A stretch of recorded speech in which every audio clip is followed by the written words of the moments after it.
Hello and welcome to the romance track here at Continual. Tonight we're talking about Mistletoe Kisses, all those wonderful Christmas romances, Christmas, Hanukkah, holiday, cold weather, whatever happens in the winter. We want to talk about the romance that goes with it. But before we dive into that, let's let our wonderful panelists introduce themselves, starting with Nancy.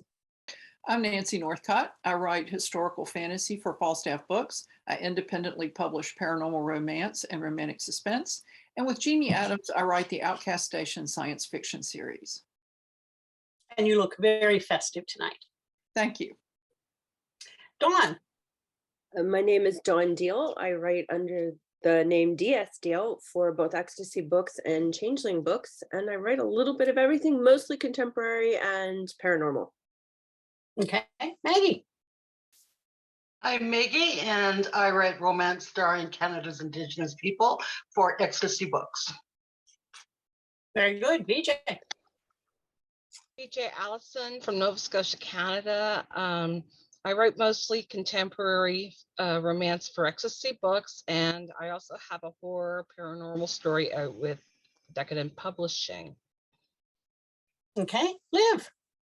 Hello, I'm Liv. I write gay, NMM, paranormal and historic romance, sometimes historical paranormal romance, all at the same time. And I am currently in Vegas at the 20 Books for 50K conference, and it is Aloha Shirt Day, which is why I am seasonally inappropriate.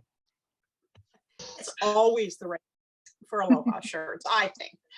I'm Gail Martin, and Morgan Brice. As Gail, I write epic and urban fantasy. As Morgan, I write urban fantasy, male paranormal romance.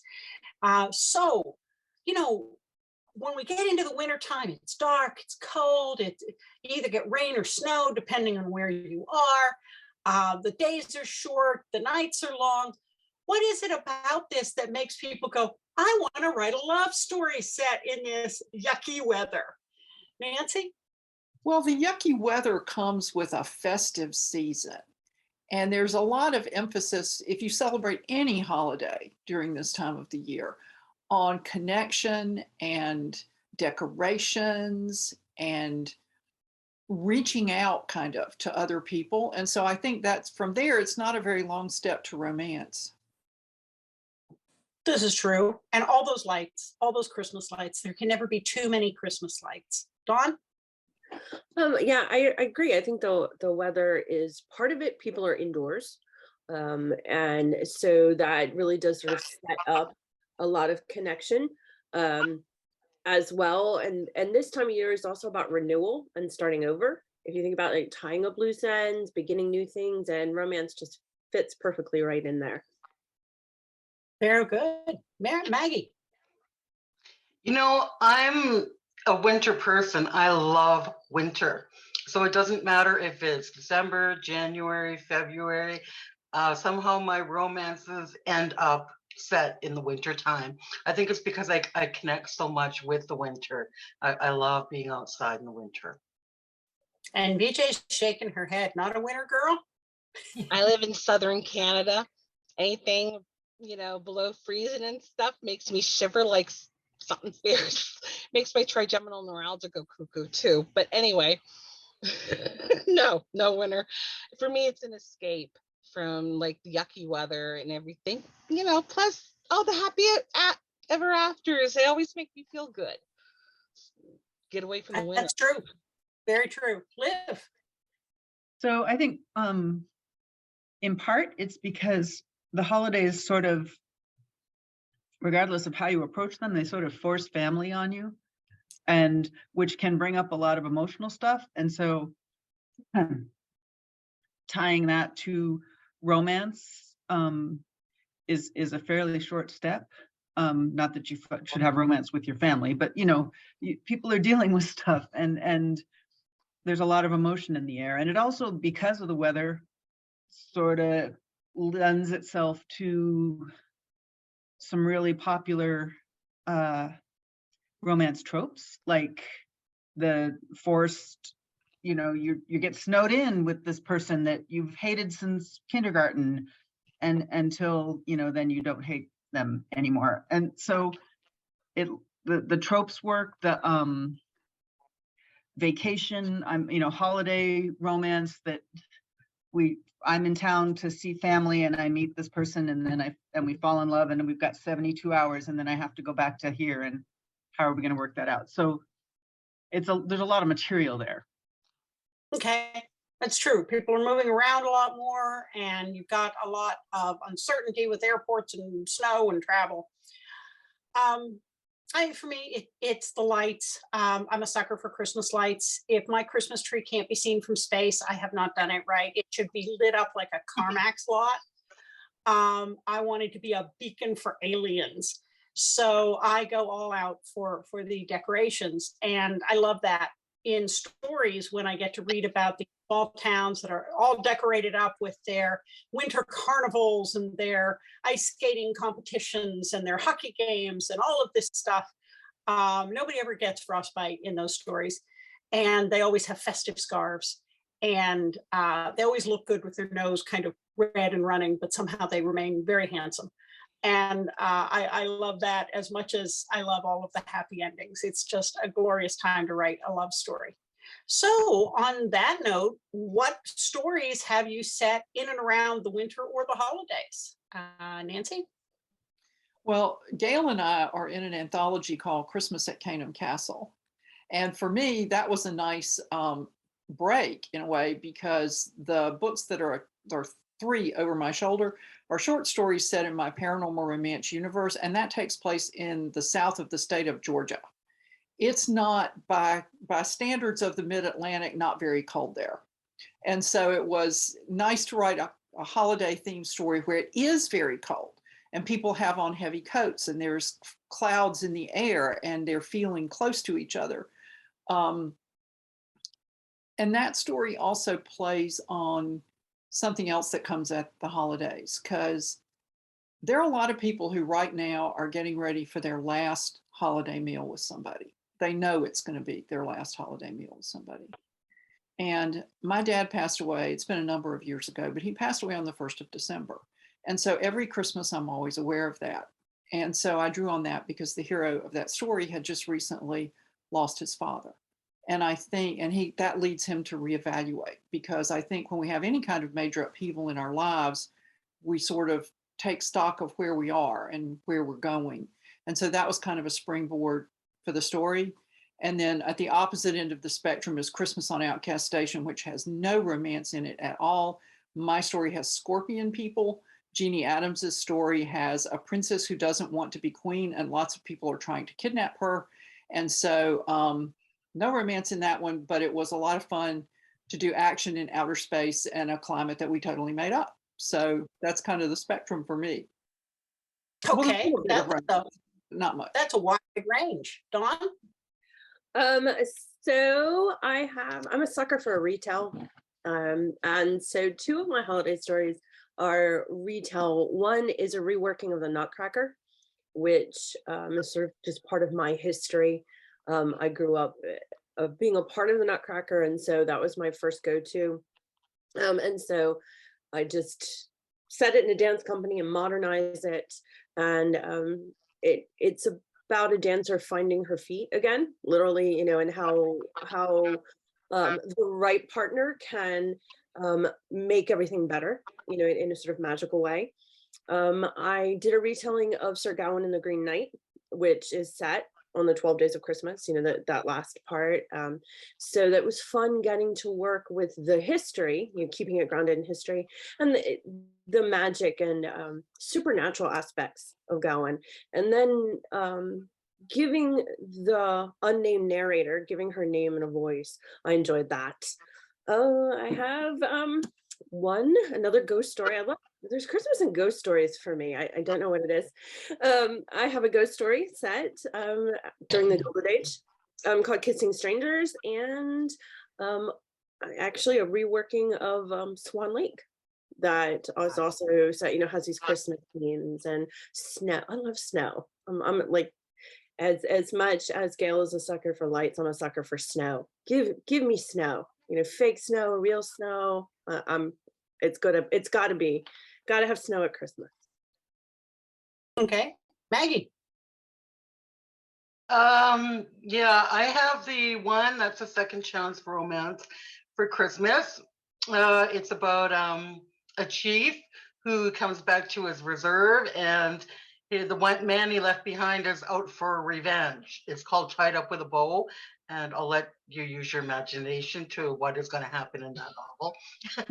There's a lot of revenge going on, and my other one also takes place at Christmas. And my dad helped me with this before he passed away.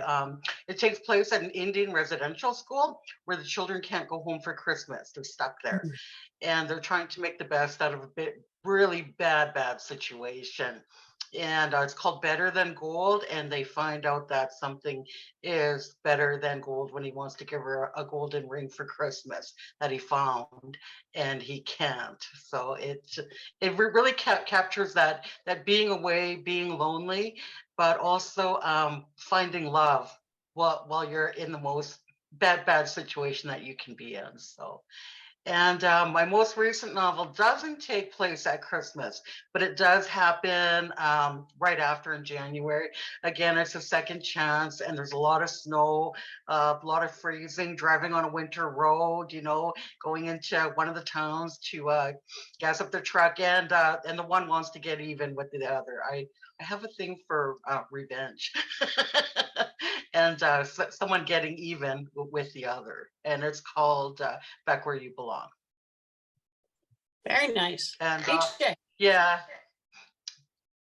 My one holiday story was released by Ecstasy Books a couple of years ago. It's called Sweet Child of Mine. It's a short story, a continuation of my debut novel, Stricken. It's about the couple. They're now married, and it's about how there's a crisis at the real estate agency that they partially own with her cousin, and how she suddenly goes into labor, and how he's fighting to get home to see the birth of his child. And it's really sweet. There's a little bit of magic in it, and I don't know. It's just a cute little story. My mother-in-law said that it was one of my best yet. She's biased. And my most recent book just is the follow-up to Sweet Child of Mine. It's about a cousin of his that moves to Nova Scotia too. So all of these are all set in Nova Scotia. It's the Feather Tartan series. Very good. Liv. So my first attempt at this Christmas holiday story, I saw a call for submissions for a small ebook publisher, Christmas story, blah, blah, blah. So I was talking to my sister. Now, my sister lives in LA and does costumes for movies and television. So she has sort of her fingers on the pulse, right, of what she says. Oh, I know what you should do. You should have a woman who's an actress who gets a gig playing Santa in a mall. And I thought, sure, why not? So I wrote that story, and it actually works out pretty well for her. It's a second chance because her ex comes to that mall and sees her all dressed up as Santa. And then I have done another fun one was Irene and I wrote a sequel to, it's in our vampire series, the Hours of the Night series, and the holiday romance in that one is called Bonfire. The series is set in Louisiana, and so we pulled on the traditional fires on the levee thing that happens on Christmas Eve, and worked that in and tied it in the course of the story to, what do you call them? The swamp lights. Foxfire? Yeah, that. There was another word for it, but I can't remember. Anyway, so it was all about fire and lights, and then it ends up on Christmas Eve, the lights on the fires on the levee. And then the one, I have a novella on sale as of today. It's called A Holiday Homecoming. It's a contemporary MM, and it's one of the heroes is a grade school teacher and crafty dude in Seattle, and the other is a concert pianist based in New York City. But they went to middle school together, and they had crushes on each other, and of course didn't realize it at age 13, and they run into each other and things progress. Very nice. Well, as Nancy mentioned, we're both in Christmas at Canham Castle, and that shared world is set in Wales, in England, near the Welsh border.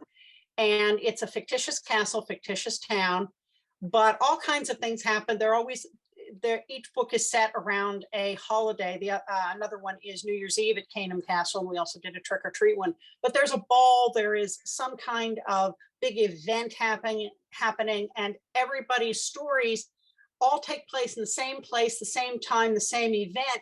But of course, they're all working around each other and may or may not necessarily run into each other.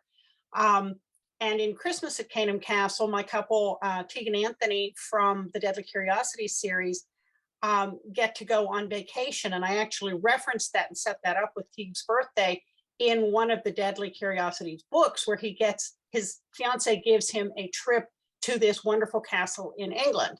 And that is the story in Christmas at Canham Castle. Ringing the New at Canham Castle has my couple from the Treasure Trail series also on vacation. One of them traveled internationally to stop art fraud. The other one has never really been anywhere outside of the US except Niagara Falls. And so this is kind of a whole new thing for them. And of course, there's paranormal stuff and a mystery to solve and ghosts and all of that. Lucky Town is the second book in my Badlands series. And this is what happens when a guy who takes it in stride for being able to channel and see ghosts, and his homicide detective partner go home to the detective's big, loud Italian family where everybody's a cop. And the medium discovers that meeting the family is a whole lot scarier than ghosts. So it's all about, going home and meeting the family. And of course, there's paranormal stuff and a mystery that happens there. Dark Rivers is the second in the Witchbane series. That happens in Pittsburgh at Christmas. And it's an ongoing hunt for members of a Dark Warlock's coven that killed one of the main character's brothers. But it takes place in the snow and the glop and the rain and the cold in Pittsburgh as they chase down the witch disciple. And so they actually do get kind of some happily ever after time off in the end after they've chased down the big bad. The Christmas Spirit is a novella set in the Kings of the Mountain series, and it's got allusions to the three ghosts of Christmas from A Christmas Carol and a haunted snow globe. And then the Christmas Crunch is a short story in the Witchbane series that reminds us why some of those special foods that we've carried with us as being a reminder of a holiday from childhood are irrationally important to us, but they're still really important and need to be recognized and honored. And it's food. Come on, guys. It's about Chex Mix and Romeo and Steamy Times. It's good. It's a good story. Speaking of which, what are some of the traditions or decorations that your characters bring with them into the books? And if they don't, what are some of the ones that you value? Nancy? Well, Canham Castle, the castle people decorate. So I didn't do any of that, but there are decorations in the three Light Mage War short stories. And the one with the most decorations is the Magic Christmas Guy, which takes place after one of the books in the series and is kind of a spoiler for it. But the heroine doesn't celebrate Christmas. The hero lives across the street. She's just moved to town, and he hosts the town Christmas carnival. And I got to do every kind of Christmas everything I had ever wanted to do. I grew up in a small town, and it and the little town next to it both had garden clubs, and they had a Christmas decoration contest every year. And we used to get in the car and go drive around and look at all the amazing Christmas decorations in everybody's yards. And these were small enough towns back then, they're not now, that you could pretty much drive all over town in both towns in about an hour. Never dared to go to McAdenville where the whole town is lit, because I got lost and went through there one time and thought I would never get out. So I'm just not going to do that again. But anyway, there's a giant Christmas tree. He lives in a Victorian house that belonged to his grandparents, who started this tradition with a gingerbread trim, and there are lights all over that. There are booths where everybody's, of course, got lights all over it. And they're selling all kinds of Christmas decorations. I would love to have a Christmas village with a castle. Do I have a space to put a Christmas village with a castle? No, I do not. So they have one in the book. And it's kind of a hurt comfort story because she doesn't celebrate Christmas because of a family trauma. And so living across from him and being attracted to him and being forced to, by her boss, to do the accounting for the town carnival this year kind of works all together with that. But the decorations are the thing that get her the most because she comes home from work and everything's all lit up and there are people and there are games. And it was a lot of fun to do the decorations for that. By the way, you can't get lost in McCaddenville at Christmas because you are stuck in bumper to bumper traffic from the time you get off the highway all the way through town, and it dumps you out on the other side of town by the entrance to the highway. So at Christmas, at least, there is no getting lost in McCaddenville, which is our local Christmas town that goes way over the top, decorating everything. They're all kind of like the Griswolds. So yeah, you can't get lost there at Christmas. Yeah, but see, Dawn? I didn't know it was going to dump me out like that. And I kept thinking, how can I get home? I didn't mean to take this exit. So yeah, but it really was pretty. I would have appreciated it more had I not been a little hyper about getting lost. Understandably. Dawn? So for only 2 of my stories do traditions and decorations play a really big role. In the Seventh Swan, the Swan, my paranormal creature, this is first Christmas in like 300 years. So he's really excited to see how things have changed and electric lights and finding the perfect tree. And so my protagonist gets to really come to terms with her feelings about Christmas and seeing his childlike excitement about Christmas within the confines of him turning into a swan every day. So it really just sort of restricts everything that they're doing. And in Gowan, I draw on a lot of the British traditions. And so there's a Lord of Misrule, and he turns all of the events upside down. Each of the evenings he has different games, and I've pulled in different games that would have been appropriate for the time in which it's set. And so I really loved having a Lord of Misrule to kind of wind everything up and bring characters together and complicate things. I think we should have one all the time. Lord of Misrule all the time. But those are the 2 big ones for me. Okay, how about you, Maggie? I feel like such a Scrooge. There is no no big decorations, no big lights. There's mention of lights and mention of well, at the school, of course, there's no presents.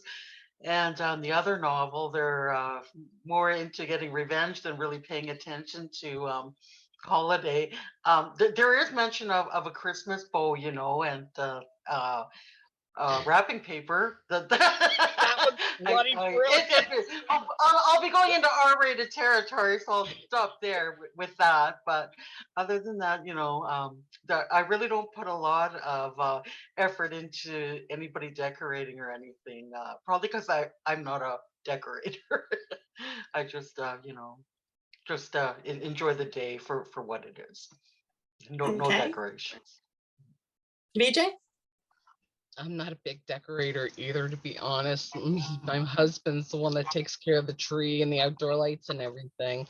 Me, Christmas, it's a rough time of year for me because I lost my dad and his birthday was Christmas Day. So it's really, really rough for me. In my short story, I didn't really go into decorations. So I was so focused on the characters and their development. It's like the epilogue that Stricken deserved.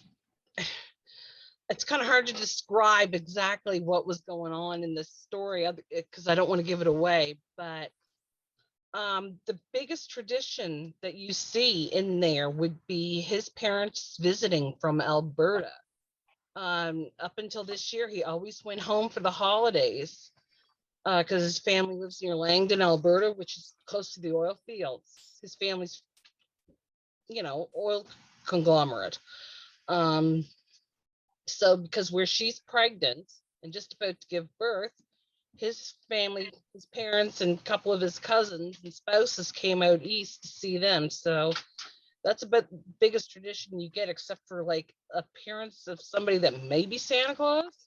Oh, the real estate agency is full of Christmas decorations. I mentioned a couple of Christmas movie music, and somebody's wearing the most ugly Christmas sweater, and the leading man threatens to burn it. It's just, it was a running joke. Someone suggested, I'm looking at you, Maggie, about a Christmas sweater or an elf hat or something. And I thought, no, ugly Christmas sweater. I thought I'd put that in with a joke about somebody wanting to burn it, just for fun. Liv, how about you? So, as a point of reference, when Christmas of 2020, whenever the event hit that put us all into distress, we just never took our Christmas lights down. And so we have like this ginormous tree on the corner of we have a corner lot, the ginormous tree. And so the Christmas lights, and the neighbors like it. They'll tell us that it's cheerful and whatever. So pretty much it's Christmas year round at Chez Rancourt. So with that in mind, some of the stories like the Santa drag, which is the gender swapped Santa Claus thing that I did, long seen taking place in a shopping mall with children in various stages of disrepair coming to have their photos taken with Santa, which is obviously a tradition that we've all probably suffered through on some level. In Bonfire, we have a young 20-something college grad and his new significant other, who is a 100-plus-year-old vampire with a Catholic guilt thing that's pretty amazing. And so as an aside, there's a scene or a bit where the younger guy is trying to figure out what is the appropriate ugly Christmas sweater for his 100-plus-year-old vampire monk boyfriend.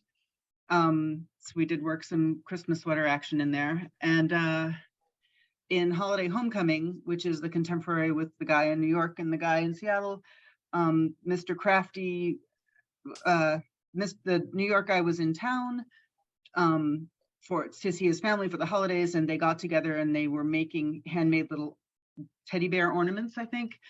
And I think, like, I wrote the damn book, I should remember, but teddy bear ornaments, and sent one, and the New York guy took one, and one of like the eyes fell off or something, so then he had to come back and get it fixed, and that's how things worked out. So yes, Christmas, it's infused in all the. Are you gonna? This is and Elle Keaton is here in the room. Hi. Hi, Elle.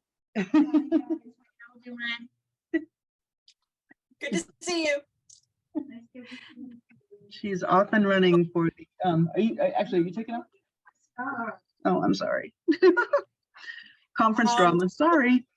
Oh, that's okay. So in Lucky Town, of course, there's the big Italian family, which means lots of food on the table, lots of decorations, lots of little kids running back and forth, more family than Simon, who's an only child, can keep track of. And having lived in Pittsburgh for 10 years, I wrote in some of the local Christmas traditions that happen in that town. And of course, as part of the supernatural case, they're investigating, Krampus shows up, because why wouldn't he? In Dark Rivers, Travis is a former priest and a former Vatican special ops warrior ninja kind of guy who chased down supernatural stuff. He's gotten out of both of those now. And Brent's former FBI, now also a monster hunter. Their case ends on Christmas Eve. And so Travis now, as his day job, runs St. Dismas, which is a halfway house in a rough neighborhood in Pittsburgh. And so Brent comes and helps serve Christmas dinner at St. Dismas, and everybody watches Die Hard and they make popcorn.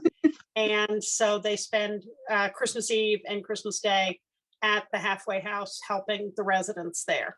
And if you didn't catch the reference, St. Dismas is the thief on the cross. So it's kind of the last chance sort of place. And then in Badlands, Simon's aunt sells him her beach bungalow when he needs to make a big life change, and everything in it. She gives it to him for a song and says, "You need to start over, take it." And in the attic, up in the rafters, is a vintage silver Christmas tree, the kind with the rotating lights, that had the 4-color rotating lights, if you're old enough to remember that. And so he puts that up in the living room, and it comes with a whole box of beachy kind of ornaments like seashells and Santa in a Speedo and little boats. And so they have this tacky, wonderful vintage silver Christmas tree with beach stuff on it. And that was just a lot of fun. And then in the Witchbane series, the two guys live in an RV, so they do bring home kind of a Charlie Brown Christmas tree that won't overwhelm the RV, and still manage to like completely wrap it in lights and make it as festive as possible. So my guys don't have a lot of time off in between hunting things that go bump in the night, but I do like to give them a good Christmas if I possibly can. Now, we've also mentioned food. Did you sneak in any special holiday foods for your characters as you built these stories? Nancy? I was just trying to think whether I did or not, and I don't think I did. The only story where food is a big deal is, again, in the Magic Christmas Guide, because the townspeople bring the hero casseroles so that he doesn't have to cook while the town is swarming all over his house. But they were just your run-of-the-mill casseroles. And so, now that you ask me, I don't think there's much in the way of food in these stories at all. I mean, they eat, yes, they have to eat, but nothing remarkable. Okay, Dawn? Actually, I was thinking too. In Saving the Priest, you've got two dancers, and they actually have a little bit of a cheat meal. And so there's conversation around like, oh, well, we shouldn't be eating, this kind of thing. But it brings them connection, because they're doing this on the sly.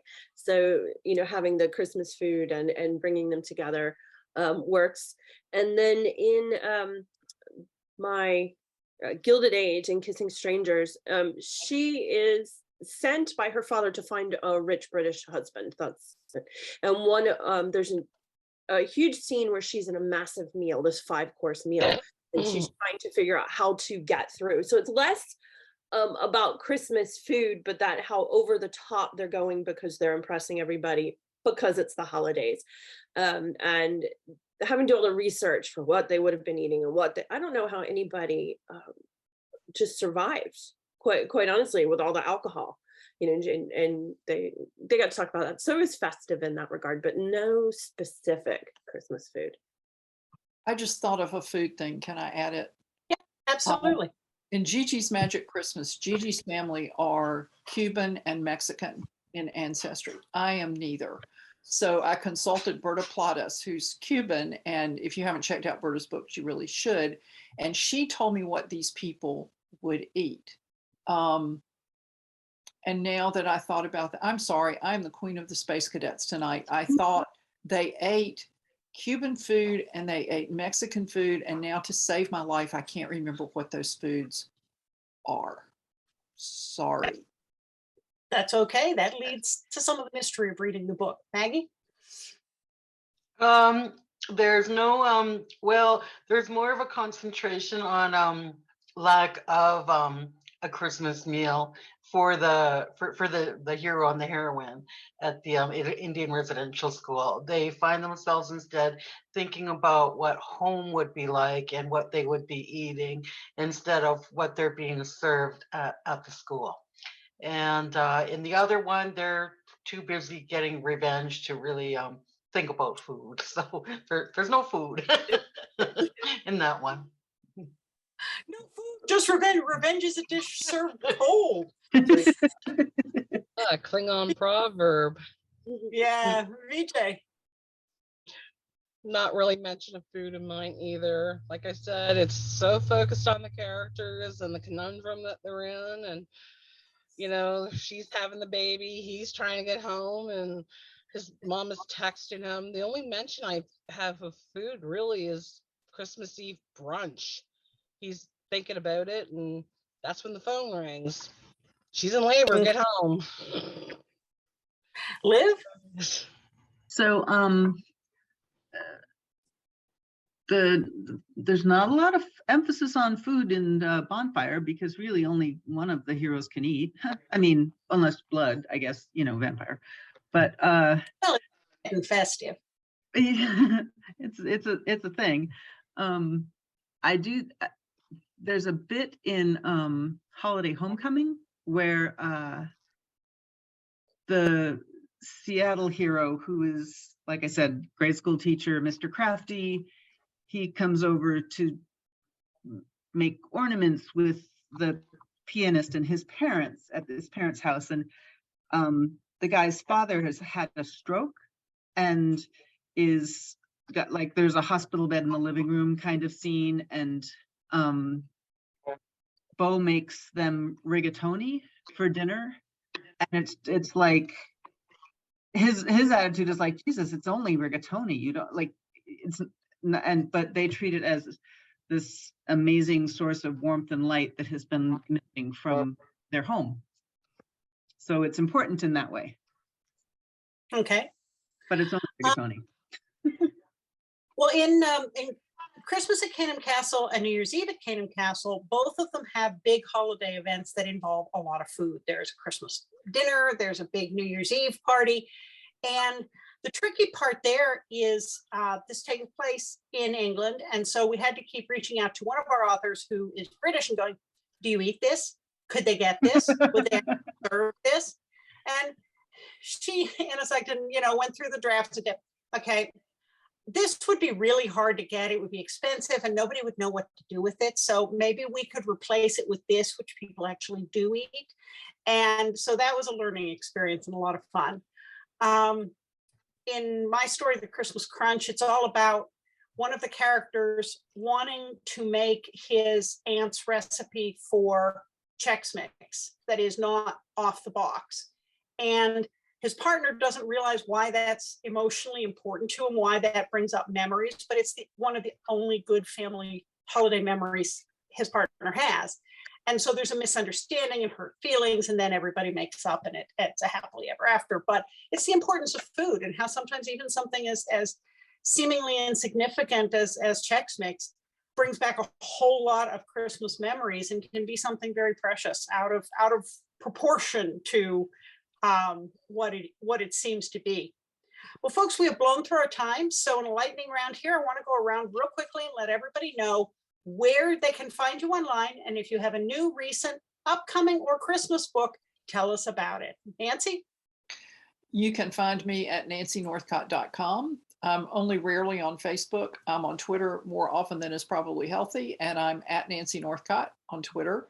I have no new Christmas release, but everything behind me is Christmas themed, with the exception of the Outcast Station one has only a little bit of romance. The rest are romances. Okay, Dawn. You can find me at dsdehel.com, and that's spelled Dehel. I know it looks like Dehel, but it's Dehel. And there's links to all of the works that I talked about. I do have a Christmas freebie I'm working on. So if you would like to see what my writing is like, you'll be able to get that on my website prior to Christmas. Very nice. Maggie? Yeah, you can reach me at maggieblackbird.com. All of my social media links and everything is there. I don't have any new release this year. I was working on one, and then the characters decided it was going to be a novel instead of a short story. So yeah, so that was the end of that. We know how that goes. Yeah, but you can get it tied up with a bow there. It's currently 40% off at Ecstasy Books, and you can also get Better Than Gold, also 40% off at Ecstasy Books. Very good. VJ? I'm on Ecstasy Books. I'm on Decadent Publishing, Twitter. I recently opened a TikTok account, but there ain't anything there yet. I haven't gotten around to making any book promos for there yet. I'm on Facebook, Instagram, Blogger, WordPress. I also run a graphics design company called Verde and Rose Graphics, and I have a lot of pre-made covers there. Excuse me. I'm on everywhere. I don't have a website right now, but I mean, I'm on Linktree. You know, just look for VJ Allison. I'm there. Just trying to think. Oh yeah, Sweet Child of Mine is available at Ecstasy Books right now for 40% off. So is Stricken, the starting book of the Feathered Tartan series, and honestly just came out back in August on my birthday. That's available on Ecstasy Books, Amazon. All my books are wide, really. I think that's it. Yeah. Okay. Liv. So I am at liverancourt.com. I am on most social media sites using some combination of Live Rancourt, at Live Rancourt, except TikTok because I'm old. And so yeah, my book, A Holiday Homecoming, now that I've given the entire plot away, is on sale for 99 cents right now through all ebook channels. And yeah, I hope you all have a fantastic holiday season. Thanks. And I'm pretty easy to find at gailzmartin.com, morganbrice.com. Everything's on Amazon, and all books that I've mentioned are there, except for the Christmas Crunch and the Christmas Spirit. Those are both free on Prolific Works. I'm on social media under both those names. If you spell them right, you'll find me. But most of the time, I'm here on Continual. So thanks to all of you for being wonderful panelists tonight. Thanks to everybody for watching and listening. Hope you have a wonderful holiday season. And we'll see you again here online. So stay tuned. Thanks so much for watching. Yay.